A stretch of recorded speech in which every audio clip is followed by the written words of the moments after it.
Gusto mo bang gumaling sa English ngunit hindi mo alam kung saan ka magsisimula? Well, my videos in this channel are perfect for you.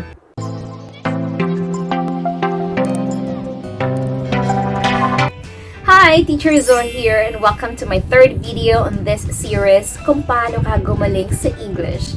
Kaya kung hindi ka pa nakasubscribe, don't forget to click the subscribe button below and to turn on the notification bell para hindi mo ma-miss ang aking mga susunod na mga English learning videos. Ngayon, kung hindi mo pa napanood ang aking first video, maaaring i-click mo ang link. And dyan mo malalaman ang aking 10 proven and effective tips kung paano ka gumaling sa English the easy way. Para sa video na ito, tatalakay natin ang iba't iba pang mga English words na kalimitang nabibigkas ng mga Pinoy sa maling paraan. Now, let's get started. So, let's have our word number 1. This means a particular form or system of communication. For example, television, newspaper, or radio. Another meaning of this word is something that is in the middle size. Now, how do you read this word?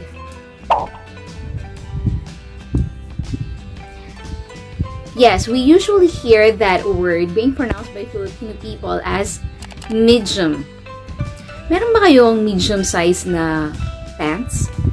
Yung medium t-shirt nga, meron kayo yung white. Yeah, yung medium. But if we're going to look at the dictionary, the correct pronunciation of that word is medium.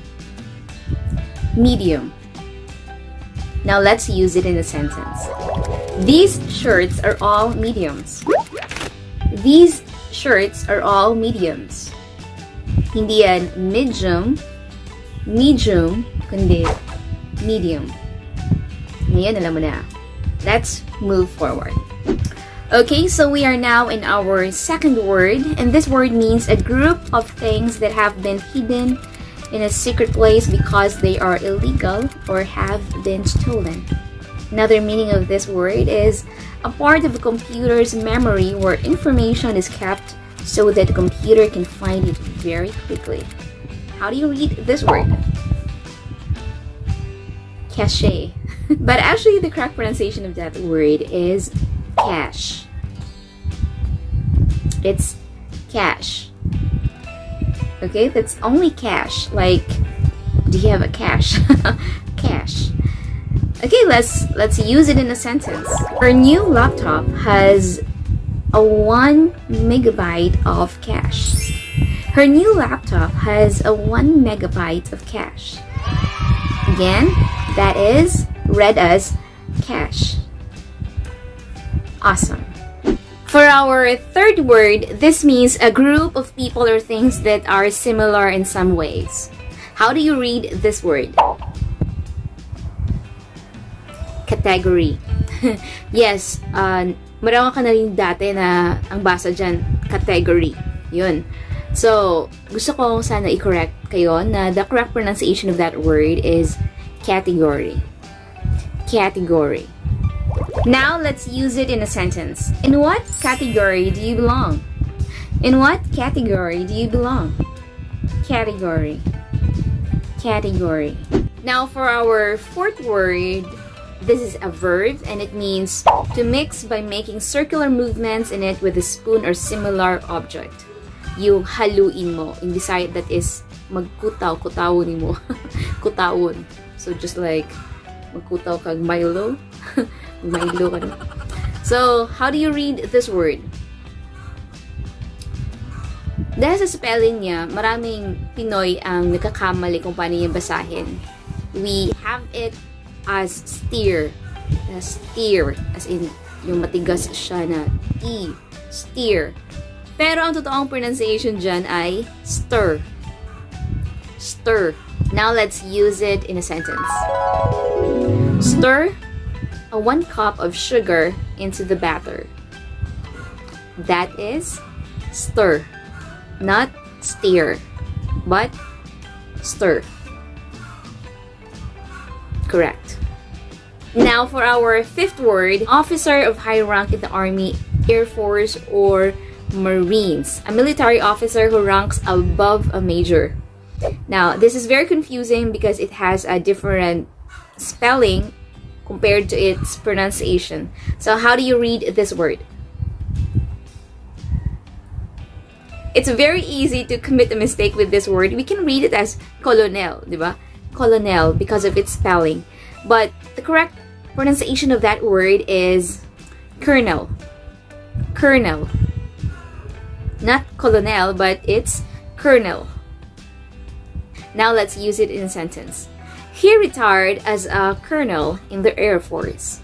He retired as a colonel in the Air Force. It's not colonel, but it's colonel. Correct. Now, our next word is just something very easy. We have many of this in our country. And this means an area of land that rises up very high above the land around it. And that is higher than a hill. What is something that is higher than a hill? Yes, you. Correct. It is. But are you really pronouncing it correctly? Well, nung bata ako, talagang pronounce ko yan ng mountain. Tain. Kasi mayroong tain, like train. Tain, mountain. But, ngayon pala, ang tamang pronunciation dyan ay mountain. Mountain. Hindi siya yung tain, kundi ten. Mountain. Okay? That's mountain. The same also with fountain. Hindi siya fountain, but fountain. Mountain. So that is the correct pronunciation of that word. Now let's proceed to our seventh word, and this word is usually mentioned in church because there would be a time in the church where you're going to share what God has done to your life. So in English, that means a proof or evidence that something exists or is true. Another is, if we're going to go to its legal side, it means something that someone says, especially in a court of law, while formally promising to tell the truth. So you're going to testify in the court. How do you read this word? In Filipino, sa mga Pinoy, minsan nababanggit natin yan ng testimony. Uy, mag-share ka ng yung testimony mamaya. Yung testimony, sa'yo yun. But if we're going to refer to the dictionary, the correct pronunciation of that word is testimony. Again, that word is pronounced as? Yes, testimony. It's not testimony, but testimony. The stress is in the first syllable. Testimony. Now we are in our eighth word, and this word means located in or toward the south. Located in or toward the south. How do you read this word? Dati nag-attend ako ng isang program, and a speaker mentioned that this is pronounced as southern. Southern. I did check it in the dictionary, and I found out that it's not southern, it is southern. Okay? So, from now on, you're not going to pronounce that as southern, but southern. Southern. I live in Southern Leyte. I live in Southern Leyte. That's it. Southern. For our ninth word, well, this means an extra supply of something. Place, such as a part of a machine where liquid is stored. An artificial lake that is used to store a large supply of water for use in people's home. Kaya mayroon tayong mga tubig sa ating mga gripo dahil yung pamahalaan natin o isang pribadong sektor ay gumawa ng ganito. Di ba? So, how do you read this word? Are you sure? So, the correct pronunciation of that word is reservoir. Reservoir. Reservoir. Hindi yan reservoir. Kundi reservoir. Reservoir. Okay? Now, let's use it in a sentence. She found the reservoir of energy she needed to finish the job. She found the reservoir of energy she needed to finish the job. It's not reservoir, but it is reservoir. Reservoir. Ikaw nga? Yes, that is correct. Reservoir. Correct. Now for our 10th word, and this is also our last word for this episode. This word is very popular, especially in YouTube, that you have to find what you are suitable to do. Like kung ano yung bagay na you're passionate about and you're good at also. So how do you read this word? Well, there are more than one correct pronunciation of that word. That word can be pronounced as niche or niche. Niche or niche. Okay? So, kahit sa buhay natin, ito yung talagang dapat hangarin natin sa buhay na we're going to find out what is our niche or what is our niche. Kasi pag nalaman natin kung ano yun, 'di ba?